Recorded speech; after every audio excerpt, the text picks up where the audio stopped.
Hi everyone, and excuse me. Hi everyone, and welcome along to our market update for today.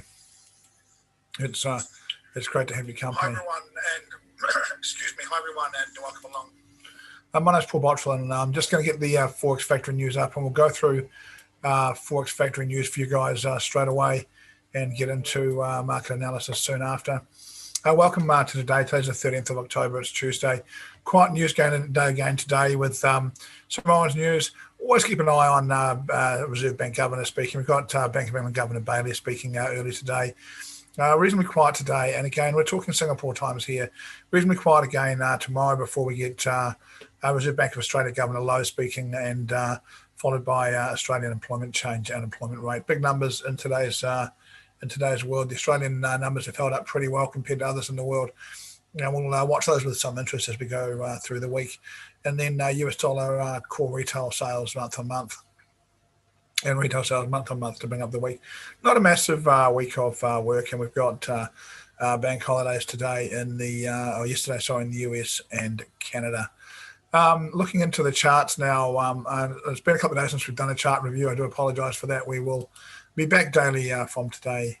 Let's have a look and see what has developed since our last turn. Look, we talked about Bitcoin and this triangle that was forming, and the fact that the breakout was due as the triangle got closer to an end. We saw a break and close above, an opportunity to get into this market and to run Bitcoin up to this level, 11,400. Certainly looks like a nice spot for Bitcoin. We've had sort of 1, 2, 3, 4 buying days here. Quite happy to look for some consolidation in Bitcoin and for it to settle in this area for a little while now before perhaps continuing on this move. Certainly a sign of some US dollar weakness coming in towards the end of last week.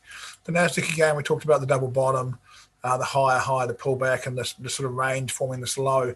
The breakout of this bar was our key point to get long and to jump into this move here. And I hope that you guys did that. At the moment, again, today we're just seeing some consolidation, but I think you have to accept at the moment for Nasdaq the upside target around 12,400 would be an upside target for the Nasdaq at this stage. Wouldn't be at all surprised to see. It's been again, we've seen these 4-day moves on all of these US dollar products where against the US dollar everything's strengthened. Wouldn't be at all surprised to see a nice little retracement down into these sort of levels and then a push up. But the upside target remains in play for mine at this point, and we'll do really until we saw perhaps this level here broken. S&P 500, similar type thing again. Seen the 4 days move it up, the pullback. The top side target, the recent high, sits in play. Not far away for this either. You have to expect that it's the target for now. We did talk about a range starting to form here as well, and the break of that again for that move up. Pretty good moves these to grab if you had a chance. We've seen gold, which again we were talking about the range between the 100-day moving average and the monthly pivot sitting in here. Saw the pullback. Again, the break of the top of this triangle has taken off. Really right now looking for a pullback and a retest to monthly pivot. I should have got the retest to monthly pivot. Further moves up look likely to me. Based on the strength of this bar, I'd say right now this is the dominant bar in the game, and a retest of this weekly monthly pivot combined area looks likely for mine, and then perhaps we'll get a bit more idea of direction. If we get a bounce off here, we'd be looking to perhaps head up towards monthly resistance 1, which coincides with last month's monthly pivot, quite often quite a strong area of target. Excuse me. Again, and I think we're pretty at this stage below the triangle we'd be bearish. Between monthly pivot and the triangle we'd be neutral, and above monthly pivot we would be long. Dollar yen, similar type stuff here. We've seen this range forming and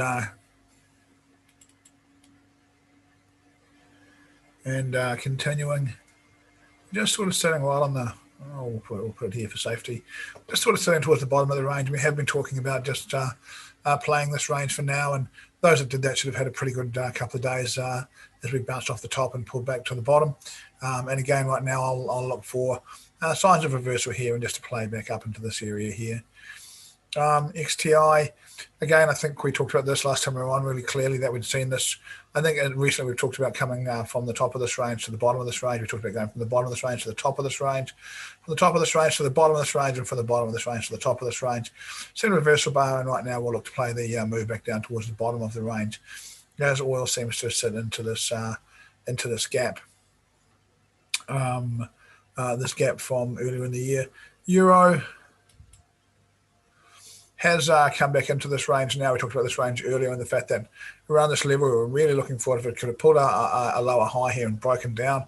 Would have been quite bearish on Euro, but instead of that, it's put in a decisive bar and sat inside this bar here for 1, 2, 3 days, broken out of it, set another decisive bar, sat inside it yesterday, still inside it today, and really a range inside this bar, I think, is a safe play on Euro.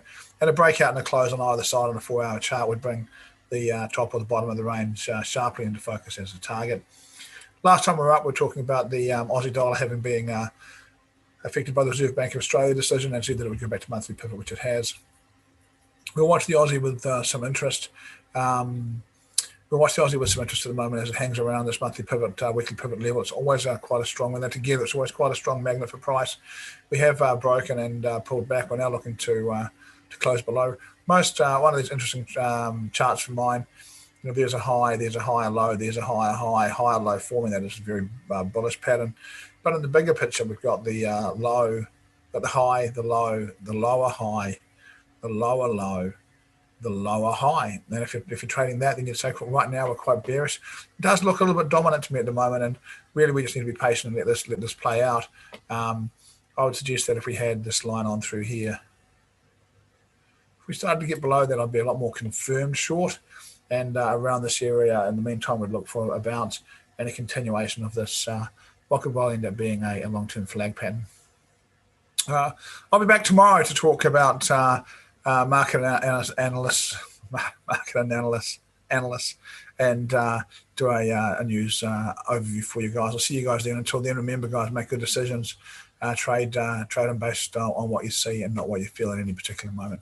We look forward to seeing you tomorrow. Take care. Bye all.